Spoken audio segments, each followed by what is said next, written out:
Oh, yeah. We're rolling, Mark. Okay. You know, slide. Oh.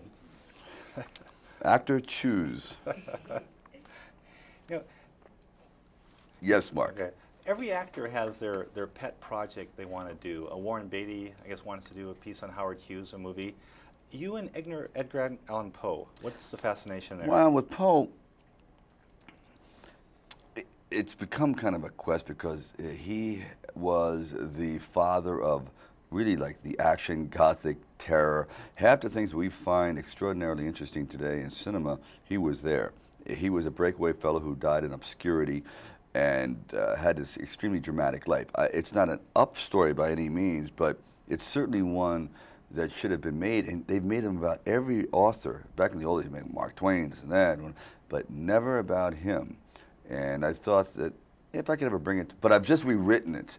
So now I've kind of updated it to the way the audience today, I don't think would accept the old script because it's too literal. Yeah. Now it's a little bit more deals with what he wrote about rather than him so much.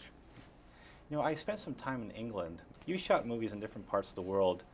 Shooting a movie in London, how do people react to you there as opposed to LA and New York? Very civilized. Not that LA is not civilized, but they leave you to your own devices, and they're quite formal. I had a wonderful time. It was fantastic. I could shoot there forever. London was one of the better places I've ever been for an extended period of time. You know, not too long ago, I went with a friend on a motorcycle, and he gave me one of those big helmets with the visors. I went indoors, and I was banging into walls left and right. So was I. Yeah. Now, Okay. you know, what kind of things happened with all those people and yourself indoors? Well, you get a headache because I have to listen to myself all day long. The words just bang around inside. And the other thing is, you get some real bad hair. Bad hair. And the third thing is, it was too small. So your nostrils, normally they go from front to back, they now go sideways. So you become kind of like gorilla-esque, you know, it's like, how you doing, Vinny Bambazzi, you know. You became a loan shark collector, you know, after a while. You know, I've always been fascinated with actors. Some guys want to join the military or they have dreams of it. When you were underage, didn't you try to join the Navy?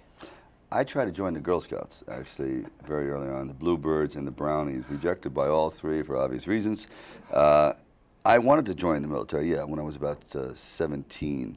I had aspiration to do that, and I tried to join when I was living in Europe, and I was talked out of that, and then eventually, you know, I did go to the draft board. What would you have wanted to do if you joined? What kind of were you looking for?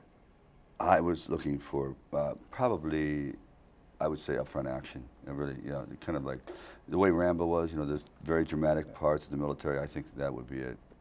Knowing me, I would be all right. That bushel of potatoes, we want them peeled by noon. You know, that's where I would have ended up, but I would have aspirations to be some, you know, dropping behind enemy lines alone. Okay, great. Thanks very much, there. Bye-bye. Yeah.